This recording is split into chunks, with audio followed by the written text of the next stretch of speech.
મહેસાણાના ખેરાલુમાં પાંછામાં દારૂના દૂષણ સામે અનોખી અને કડક પહેલ હાથ ધરવામાં આવી છે।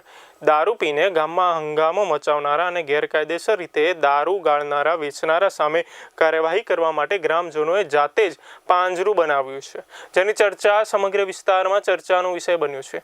પાંછા ગામના સરપંચ, આગેવાનો અને ગ્રામજનોએ ગ્રામસભામાં સર્વસંમતિથી દારૂ નિષેધને કડક અમલમાં મૂકવાનો નિર્ણય લીધો છે।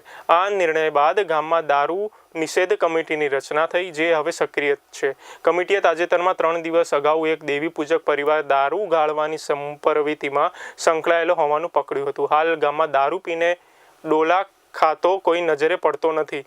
જો કે પાંજરે સૌ પ્રથમ કોણ પુરાશે તે ચર્ચા ગામમાં ટોક ઓફ ધ ટાઉન બની ગઈ છે। વિનુભાઈ ચૌધરી, અમારા ગામની અંદર ગામના સરપંચ શ્રી કપિલભાઈ અને સભ્યો દ્વારા ગામ સભાનું આયોજન કરવામાં આવ્યું, જેની અંદર તમામ સમાજના યુવાનો અને વડીલો એકત્ર થયા અને દારૂબંધી અને વ્યસન મુક્તિ બાબતની ચર્ચા થઈ। ત્યારે ગામના તમામ સમાજે એક સુરે અવાજ ઉઠાવ્યો કે આપણા ગામમાં દારૂબંધી હોવી જોઈએ, જેના કારણે પંચાયતે ઠરાવ કરી અને એક પાંજરું મૂકવા માટેનું નક્કી કર્યું। એ પાંજરું ગામની જાહેર ચોકમાં મૂકવાનું, જેના કારણે જો કોઈ દારૂ પીધેલી હાલતમાં ગામનો કે બહારનો વ્યક્તિ અહીંયા પકડાય તો એને પાંજરામાં બંધ કરી અને પછી આપણે પોલીસને જાણ કરવાની। પોલીસ જો સુધી ન આવે ત્યાં સુધી જાહેર ચોકની અંદર આવતા જતા લોકો તેને જુએ એટલે સામાજિક ક્ષોભ અનુભવે અને ભવિષ્યમાં ફરી દારૂ ન પીવે, એવી એક માનસિકતા સાથે આ પાંજરું મૂકવામાં આવ્યું।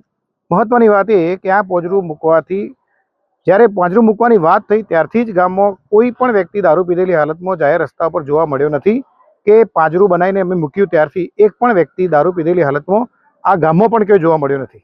આ પાંજરું મૂકવા માટે તમામ સમાજના યુવાનો અને વડીલો એક સુરે બધાએ ટેકો આપેલો અને પાંજરું બનાવવા માટે પણ ગામ લોકોએ ફાળો આપેલો, એટલે ગામના ફાળાથી જ આ પાંજરું બનાવવામાં આવ્યું છે। એટલે કોઈનો વિરોધ થયો નથી, બધાનો એક જ અવાજ છે, બહુ સરસ કર્યું। અને ગામમાં તો થયું પણ આજુબાજુના ગામડાઓમાંથી પણ અમને એક સારો મેસેજ મળ્યો કે તમે બહુ સુંદર કામગીરી કરી છે, જેના કારણે આની અસર આજુબાજુના ગામમાં પણ થશે। અને અમારા ગામની અંદર તો ચોક્કસ પરિણામ મળ્યું છે કે પાંજરું મૂક્યા પછી એક પણ વ્યક્તિ દારૂ પીધેલી હાલતમાં જોવા મળ્યો નથી।